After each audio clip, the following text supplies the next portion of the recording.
This is Dr. Asya, and I'm going to record the very first lecture of Microelectronics Fabrication Technology. And we have already discussed a very few basic things in our previous lectures, but due to coronavirus, we have a sort of delay of 1.5 week or so. So I'm going to just give you an overview of the things that we have already discussed, and then I will be switching to the new lectures from today. The very first thing that we discussed is microelectronics, and we see that it's a combination of the two things. One is micro, that is at a very small level, and one is electronics, means the devices that are concerned with the flow of the electrons or the electricity, and it is defined as the area of the technology that is associated with and applied to the realization of electronic systems that is made up of extremely very small particles. And the basic component related to the microelectronics is the integrated chips, integrated circuits, and it is an assembly of electronic devices that is fabricated on a single container, or you can say a or you can say a container that is known as a chip. And but how did we proceed towards what was the motivation behind the going towards microelectronics instead of when already there were electronic components available and electronic devices available? Back in the Second World War, the very first generation during the 1900s, the vacuum tubes were invented. After the vacuum tubes, then we switched to the second generation of the electronic devices, that were the transistors, and towards the integrated circuits, and then modifications in the integrated circuits lead us to the fourth and the fifth generations with the help of very large scale integrated circuits and the beyond very large scale integrated circuits. The very first invention regarding in this step was the vacuum tube, that consisted of a heated filament. The heated filament was heated with the help of the high voltage supply, and the voltage and this voltage supply was provided to the filament that worked on the thermionic emission. Thermionic emission, as we know, that the emission of electrons with the help of the very high temperatures. Basically, a very high voltage is applied, and the electrons gains the energies so that they overcome the potential barrier, and they are emitted from the heated filament. Then an external voltage is applied. To direct these electrons from the cathode to the anode, so that we can get a conventional so that we can get an output or the flow of the electrons, where the electrons are collected at the anode. The very first vacuum tubes that were invented were by Flemings, and they were invented in 1904. But there were certain drawbacks that come over with the time with respect to when vacuum tubes were obtained. Although they are very useful, still used in many of the is still useful, but there are certain drawbacks. They were too large at that time, and they were unreliable, or unreliable in the sense that the heated filaments, whenever it reaches to its and whenever high voltage is applied, it breaks down very easily. So we have to go on replacing the heated filament, and a large amount of heat is produced during the process because of the thermionic emission, because of which we have to use extra equipment and the extra devices to cool down the surrounding area, and to cool down the device to a minimum temperature. And because of the very large size of the first vacuum tubes, they were not portable, that we cannot carry it from one place to another. Because of these factors, it leads us to very limited commercial use. Then after the way after the disc after vacuum tubes, the most important discovery for microelectronics was the transistors. Because of the very large power consumption and a very low reliability of vacuum tubes, Bell Laboratories assigned three scientists, that were Shockley, Bardeen, and Britton, to conduct experiments regarding semiconductors. regarding semiconductor. Uh, but in December 1947, they invented the first transistor that consists of a germanium crystal, a germanium crystal with two cold contacts, and it was capable of producing a much higher output as compared to what was the input signal, and that was the breakthrough to the transistor discovery to the transistor discovery. And this very first transistor was known as the point contact transistor, and the point contact transistor. And this is the picture of the very first transistor uh, that was invented in the Bell Labs. But And with the respect of time, the transistor evolves, and we come up by not only the bipolar junction transistor but field effect transistors that were the major breakthrough to the electronic industry. The field effect transistors are transistors consist of basically three regions. One is the collector, base, and emitter. It can be NPN or it can be PNP depending upon the usage. But NPN has got the advantage that it has got a electrons as the major charge carriers, so because of which they have got major advantages as compared to the other type. Then the other discovery was the integrated circuits, where transistors and different components were integrated or mounted on a same board, or known as the chip. Integrated circuits. There were digital ICs, there were analog ICs, and then the there during the very initial steps in the level of integrations, only 64 number of the transistors were mounted could have been mounted on a single chip, and that was in back in 1960s, and that was known as a small scale integration. Whereas as we go on proceeding with respect to time, we come up with medium scale integration or large scale integration, even very large scale integration, and ultra large scale integration, which goes beyond 2 million transistors 2 million transistors on a single chip. The motto behind microelectronics industry is smaller, faster, and cheaper, and that is the basic mantra behind the microelectronics industry. With the help of the scaling down of the devices till now, from 1971 to predicted 2018, the size of the MOSFET is has been scaled down from 10 micrometer down to 7 nanometers, and it has been predicted that in 2020 a size of 5 nanometer can be achieved, and it has been predicted by 2024 we will be able to achieve a size of 2 nanometers.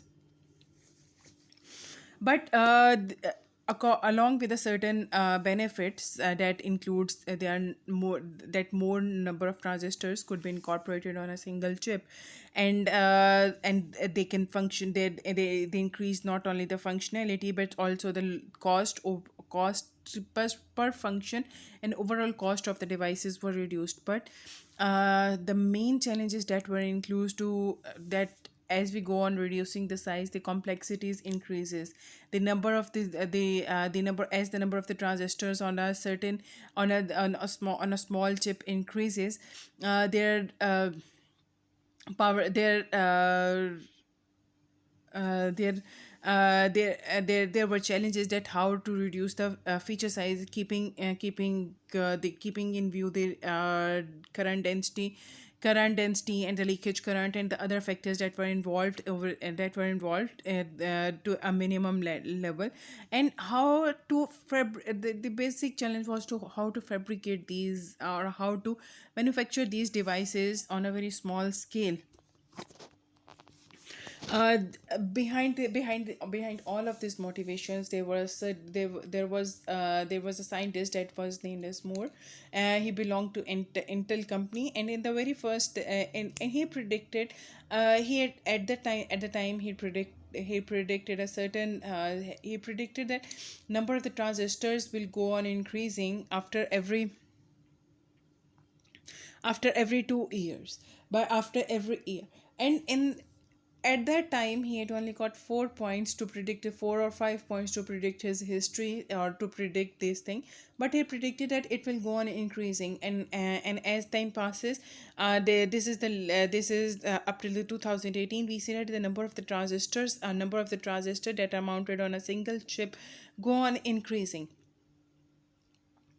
But now the question arrived at how do we get over, how can we fabricate these devices that can be mounted on a very small chip. And secondly, that what are the basic technologies that have been evolved with respect to time? So to date, we can achieve a size of 7 nanometer, or we can predict a size of 2 nanometers. So what are the basic technologies that have been evolved with respect to time? So now we are going to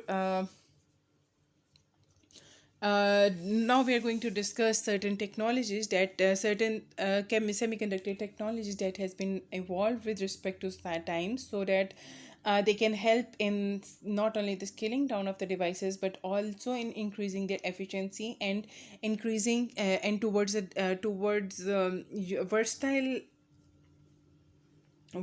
device structures. The many important semiconductor technologies have been derived from the invented centuries ago. For example, we all know that the metallic crystals were grown in the furnace by ancient Africans, and there were certain methods to imprint or implant things on the stones. Basically, that was the basic concept behind lithography, that has been present in the ancient times also, where there has been certain cravings or certain carvings on various stones have been found in the ancient caves. So the very first step towards this method was the Chikrovsky method, or the Chikrovsky technique. This is basically a crystal growth technique. The very first step in the device fabrication is that we have to grow up a single crystal that acts as a substrate. Either it can be silicon, it can be gallium arsenide, or any substrate that has been that is now being utilized, semiconductor. But the basic thing is semiconductor substrate that is now being utilized in the microelectronic industry. The advantage of using the silicon was that it was abundant in nature. Secondly, it has it can the silicon based devices can be operated at much higher temperature as compared to germanium based devices. Although the germanium based devices were discovered first, but then the industry switched to the silicon based devices because of its abundance, because of its low leakage current, and because of its high operating temperature that is possible with the help of silicon based devices. So the Chkrovsky method is basically a liquid solid monocomponent growth.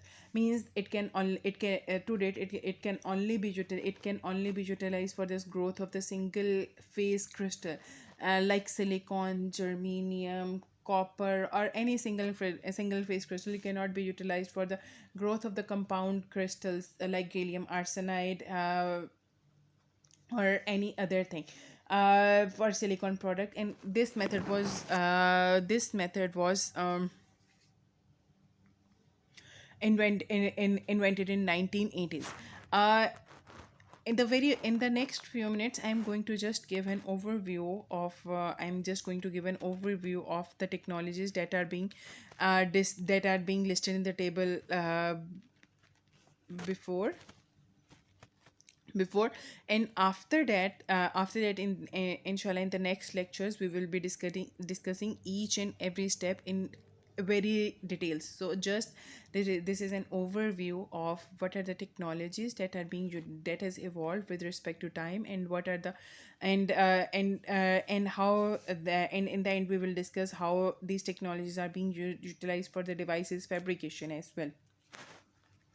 As Chick technique was only it can only be utilized for the for the preparation of single ingots that can be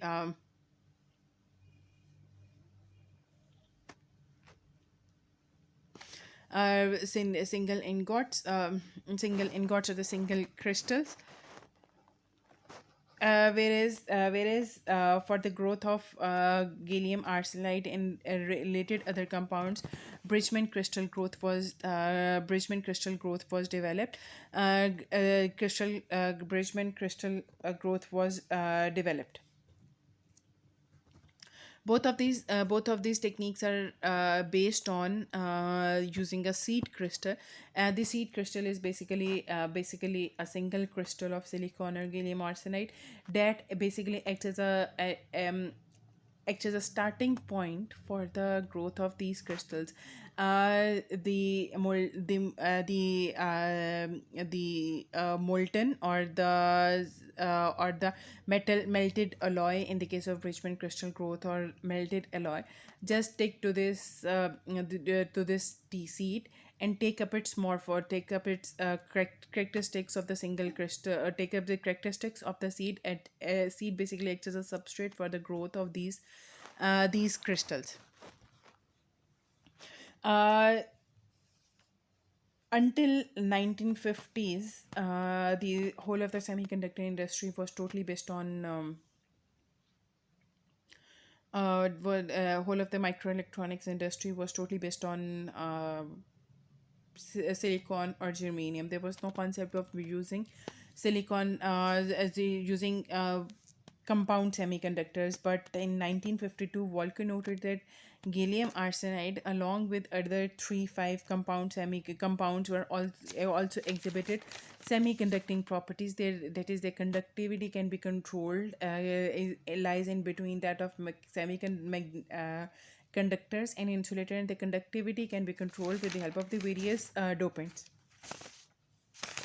This was one of the major breakthrough, giving us the realization that not only the single crystals like silicon, germanium, single phase silicon and germanium were also were can also are also not only semiconductors, but we can find many interesting properties in this 3 5 compound semiconductors as well.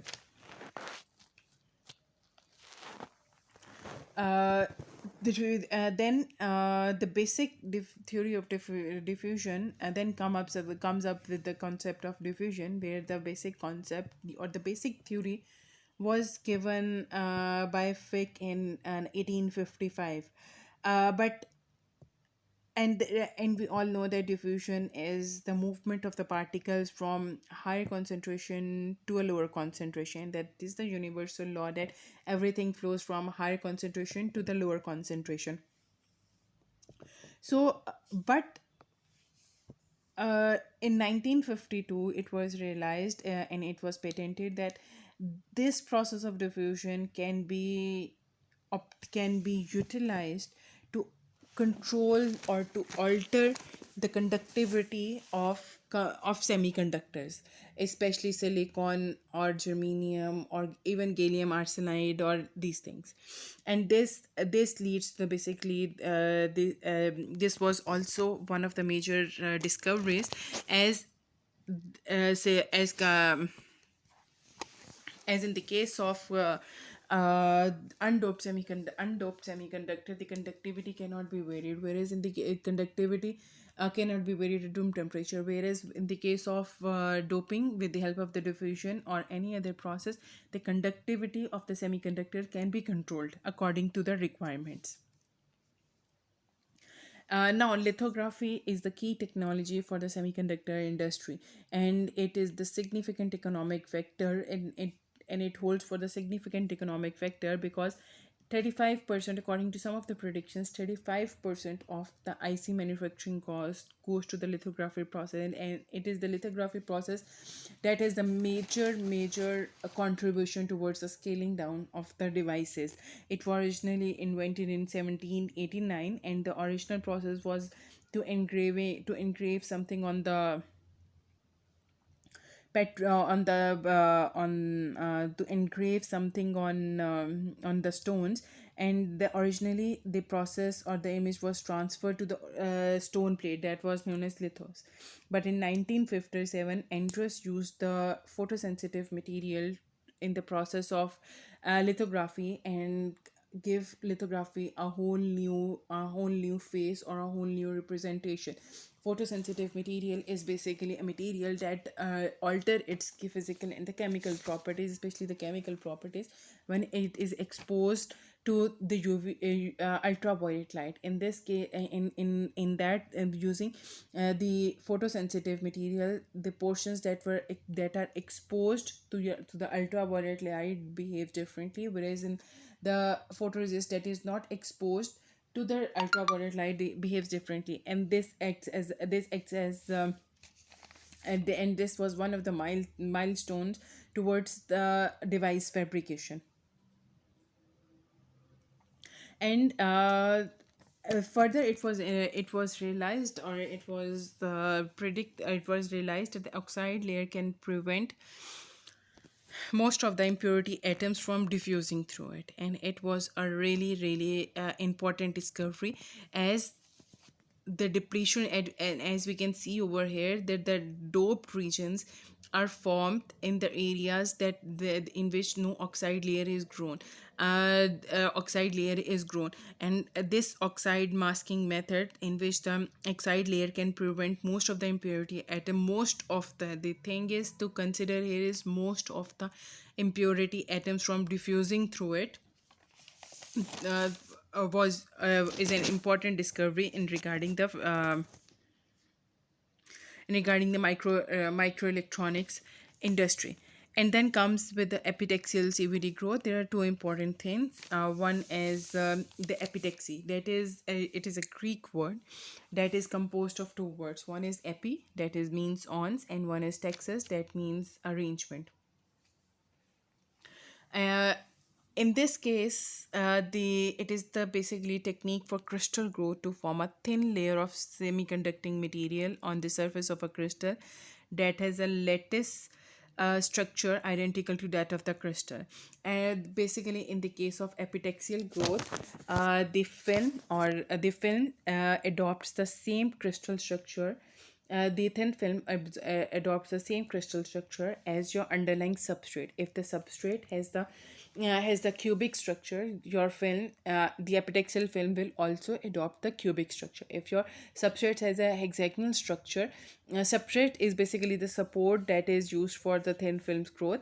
And if your substrate has a hexagonal structure, your film will adopt the same structure as that of the substrate. Whereas the CVD growth means a chemical vapor deposition. This is the technique in which a chemical reaction is going on or around the substrate surface, and in this case, no vacuum is required. No vacuum is required. And the epitaxial growth is important for improving the device performance and for inventing novel device structures. Then comes the concept of the ion implantation. In this, a surface mid in this ions of the materials are implanted into the other solid material. Basically, a very thin layer of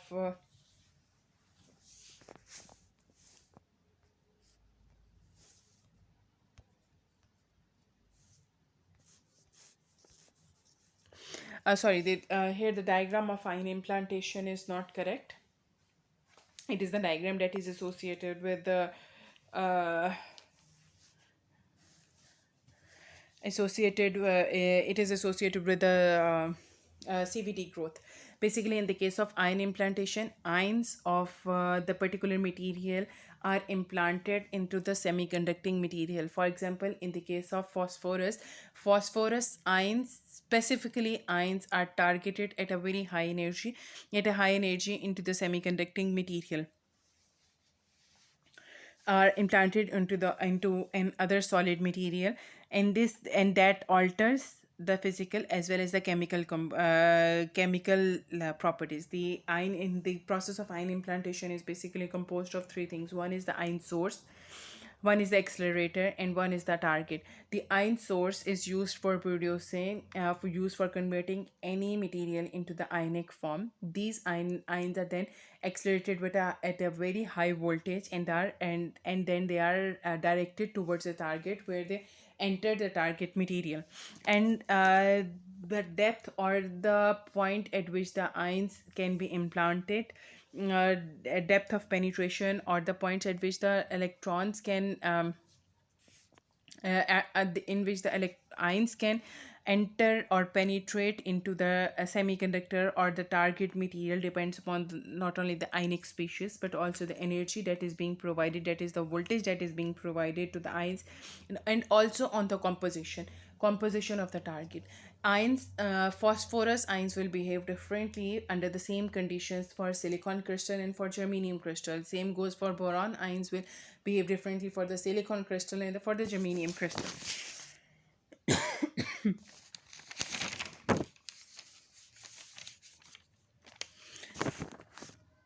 Next evolution was the invention of the hybrid integrated circuits, that are miniaturized electronic circuits that are constructed or the composed of individual devices and that are bonded to the substrate or the printed circuit board.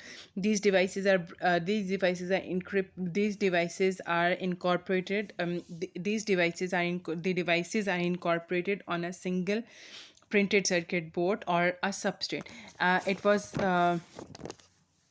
and the first a hybrid integrated circuit was invented in 1959 by Kilby, that was composed of three components. He used one bipolar junction transistor, he used a capacitor, and he used three resistors. On the very left hand side, you can see the very first hybrid IC that was invented by Kilby, and Kilby, and all of these devices were, all of the individual devices or the main component, that was semiconductor component that was used, was made up of germanium and connected by wire bonding. But with the advent of time, monolithic integrated circuits were also came in were also invented by 1959 and by Noyes. Monolithic basically means a single stone. So basically, in this, the concept is that all of the devices are fabricated on a single semiconductor substrate, and they are connected by aluminum metallization. Basically, in the case of hybrid IC, or the different components are fabricated separately and they are mounted on a single chip. Whereas in the case of monolithic integrated IC, all of the devices are fabricated on a single silicon substrate. In the case of hybrid IC, the single silicon substrate is not compulsory. Different devices are fabricated separately, four or five devices, and we have got a combination of four or five devices. Whereas in this monolithic case, there is a single substrate and you have to fabricate your MOSFET or BJT or whatever you want to, on this the same integrated circuit.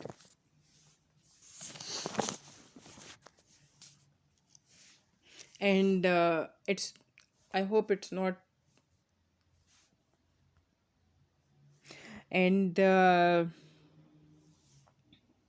the next invention was 1960 by Horney.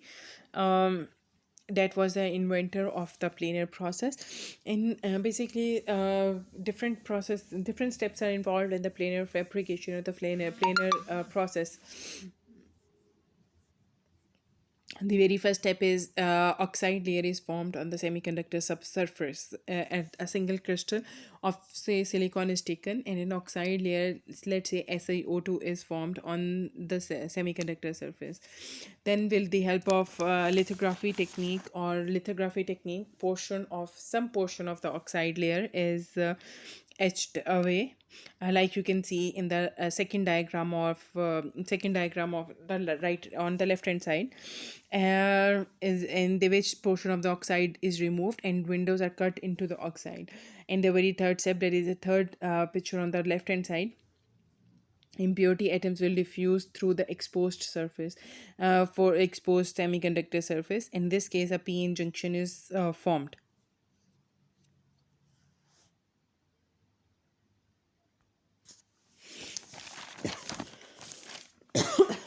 And the second most important a really important discovery was the complementary metal oxide field effect transistors. Complementary metal oxide.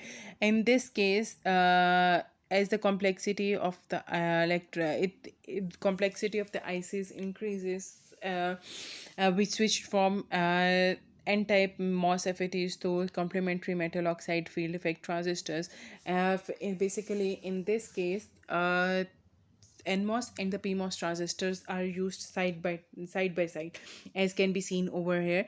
That there's a single P-type substrate, and an N-type well is fabricated or doped with the help of the N-type impure N-type dopant atoms, so that on a single crystal substrate we have got both NMOS and the PMOS. And the advantage of using this is that the logic elements in this CMOS devices, the logic elements only draws current during the transition from one state to another, and very little current is drawn otherwise.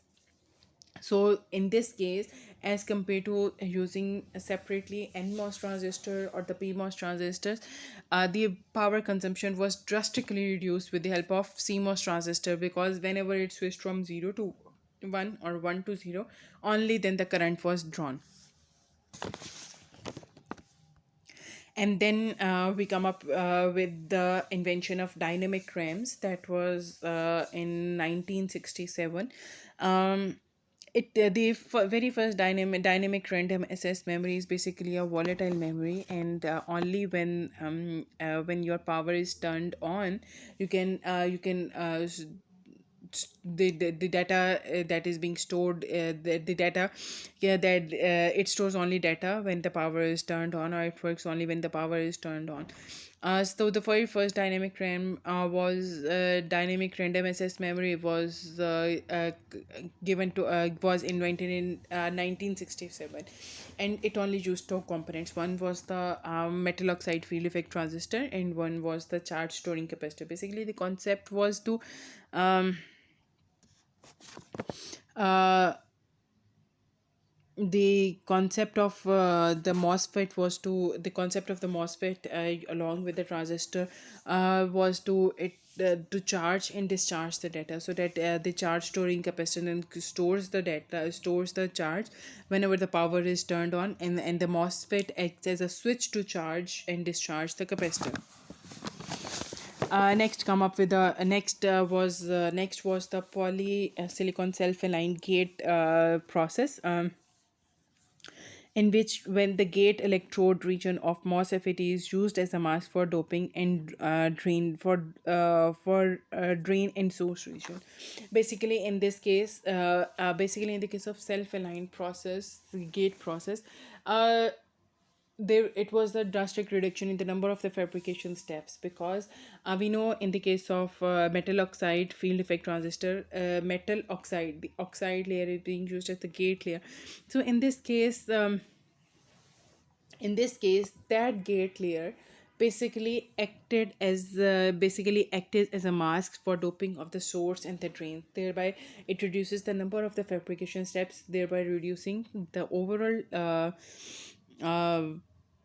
device cost. And it only reduces the increases the device reliability, but also reduces the parasitic capacitance of the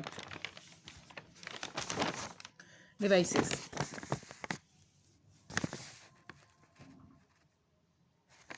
And then comes the invention of MOCVD, metal organic chemical vapor deposition. That was an advanced technique related to chemical vapor deposition. It was for the epitaxial growth of compound semiconductors, because it was invented because each ion or the chemical species has a different reaction rates. So different ions, for example, in the case of gallium arsenide, if we want gallium arsenide for the device fabrication. Then in that gallium arsenide, we want the epitaxial growth of the gallium arsenide. In that case, gallium has a different reaction rate and arsenide has a different reaction rate. So in that case, for the for the compound semiconductors, it relies on the gas phase transfer of materials, and no vacuum is again required. But in this case, the precursors are organic metal, organic in the form of the organic gases, and the metals are used in that form. And then come up the concept of the dry etching. Wet etching was used for has been utilized has been in use ever since the old age, because we know for the etching of the oxide later grows on the gold or copper during interconnecting a bind. That concept has been long introduced, but the concept of the dry etching was initially introduced in 1971, where first silicon wafer was etched. Basically, silicon oxide layer that was on the wafer was etched using carbon CF4 and oxygen gas mixture. The basic difference between the dry etching and the wet etching is that in the case of the wet etching, the etchant or the thing that etches is the chemical used, and the minimum feature size can never go below 2 micrometers. And it has got a high throughput. High throughput means in a single batch, a large number of wafers can be etched. But in the case of dry etching, the etchant is the ionized gas, and especially below 100 nanometer, dry wet etching does not work. And the basic thing is that in the case of wet etching, because of the chemical being utilized, a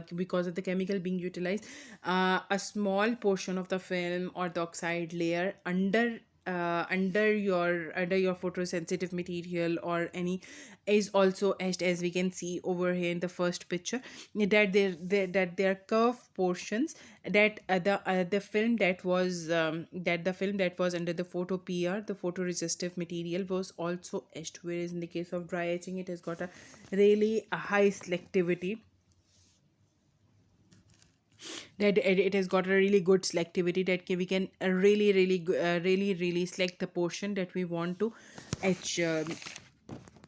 And then comes the invention of the molecular beam epitaxy. That as we know, molecular beam epitaxy basically, as the name indicates, molecular beam epitaxy, the molecules are directed towards a substrate surface, and it the molecules are directed towards a substrate surface, and it can allow us to have a near perfect vertical growth of the composition,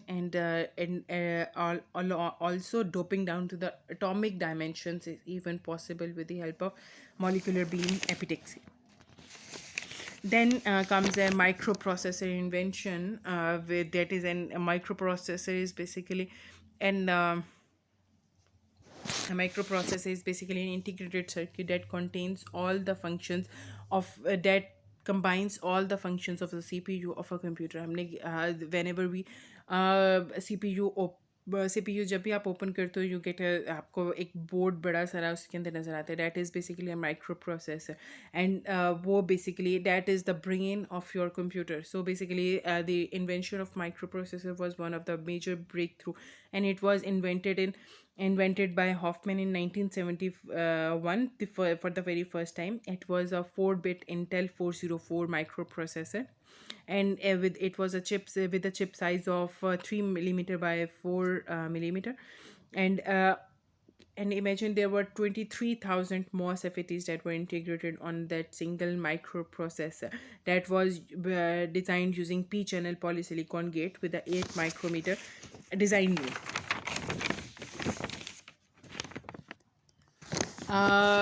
For then But scaling down of the devices, the minimum feature length required some certain technologies that included trench isolation, chemical mechanical polishing, or copper interconnects.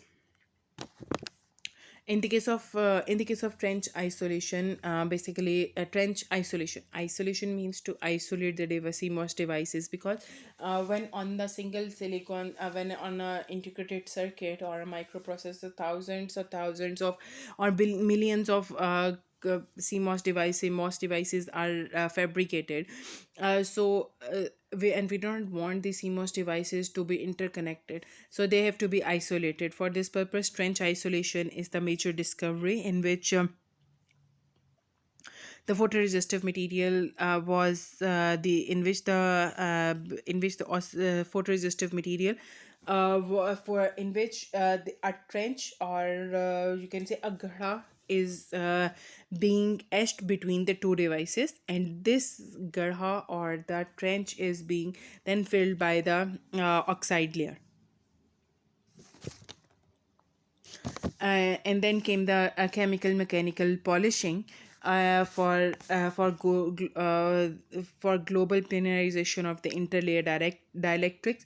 And the key process, and it is a key process of multi-level metallization, that all of the and it makes it possible that all of the components are in a are in a planar are in a planar planar dimensions, instead of one is above one level and second is because of which this chemical mechanical polishing, there is a global planarization of the interlayer dielectrics. And then we come up with copper interconnects. These the different devices that were CMOS devices, or whatever the devices that were being integrated on the microprocessor, they were firstly interconnected by aluminium aluminium metal, but the main but when the but in the submicron dimensions, the main failure mechanism that arises is electromigration. And electromigration is basically the transport of metal ions through the conductors due to the passage of electric current. And we do not want this unexpected or the uninvited transport of metal ions metals between the different devices. And in the drawback was with aluminium was that that it exhibits high electromigration at high current levels. So for this purpose,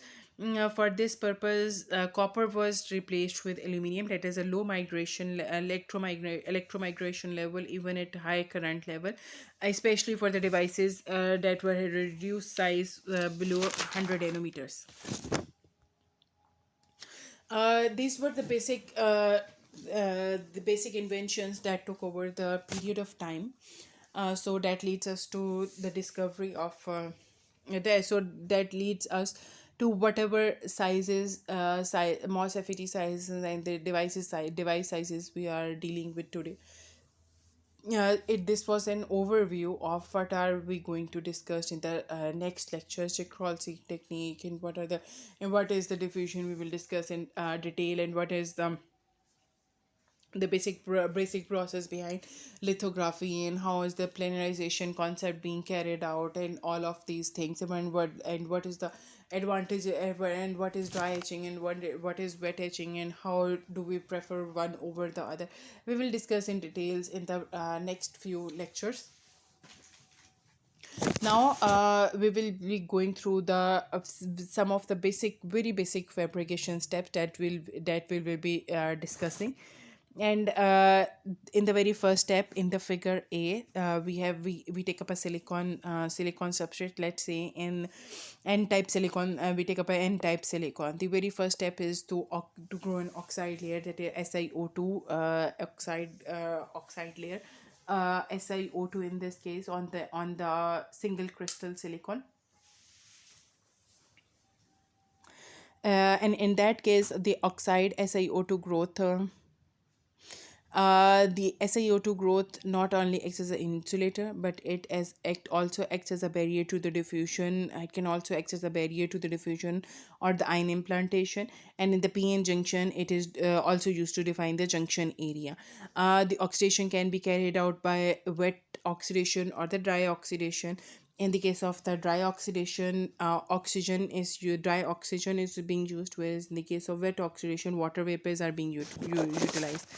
Wet oxidation basically is utilized whenever we want thicker layers, and it is because it has a high growth rate, whereas in the case of dry oxidation for very thin layers we prefer dry oxidation, because it has got excellent interface the interface that is formed between silicon and silicon oxide is of a good quality. Then what we do is, after the formation of SiO2 layer, a photolithography process is being carried out to define the p-n junction to my geometry. Photo means in this process, photosensitive material or the photosensitive material, it is sensitive to the ultraviolet light. That if we expose this material to the ultraviolet light, its chemical properties and the physical properties changes. In this case, we spin the photoresist material onto the substrate that is already being coated with SiO2. After the spinning process, the substrate is baked at 100 to 80 to 100 degrees centigrade to evaporate the solvent. For drying out of the solvent that is present in the photoresist material, it is then exposed to the UV light. After the exposure, there are two types of exposures that we will discuss later. Upon exposure to the light, the chemical properties of the exposed area changes. So now the photoresist that is being spun onto SiO2 layer now will consist of two different regions.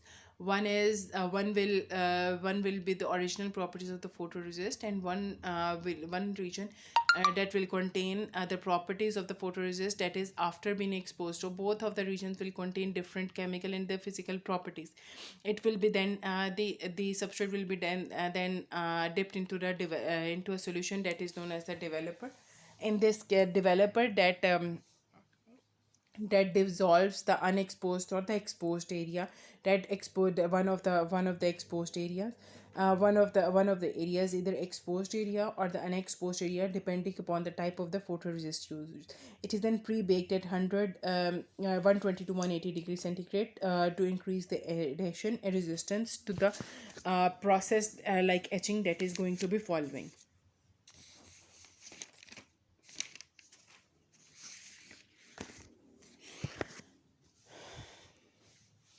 uh,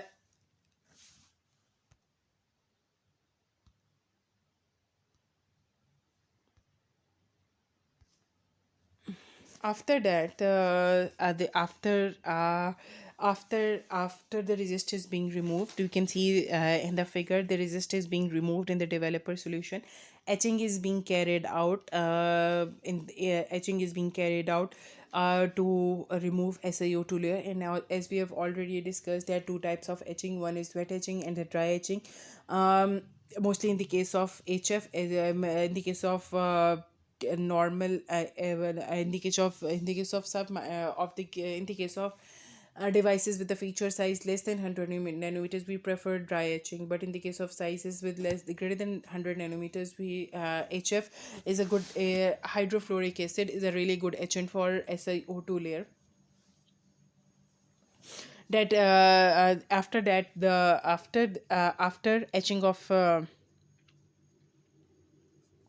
after etching of SiO2 layer, as can be seen in B, the next step is to remove the next step is to remove the photoresist material. That is being the photoresist material. After that, a barrier or a window is formed on the underlying silicon substrate of the SiO2. This basically SiO2 that is left unattached acts as a barrier for the diffusion process.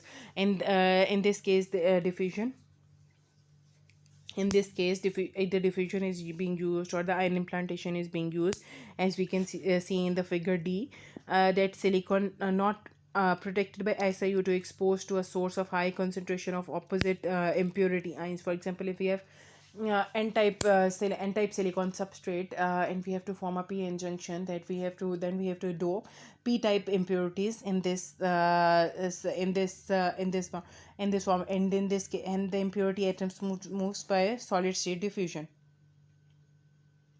After the formation of p-n junction, the metal for metallization or the contact towards for the other devices, metal is being coated on the top layer and the bottom layer using photolithography process. And these are the basic device and these are some of the basic steps that we are going to discuss in detail in the coming few lectures. Coming few lectures, and the important thing is we will be discussing each and every step now in the next lecture, or in the next lecture I will be sharing each and every step will be discussed in details.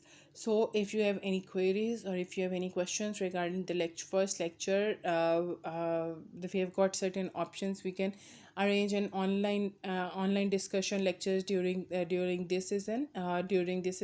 You can email me on my email id, that is aseya dot akbar at ue.edu.pk.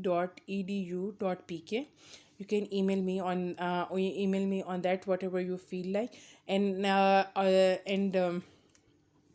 in that case, we can arrange an open session discussion through WhatsApp, or there are certain other apps that allows us to get online, or even using Facebook we can create an online class, or Google Classroom, we can create up a Google Classroom. But I do listen to this lecture so that we can discuss it, because I know there will be a lot of questions during this during in mind during this lecture.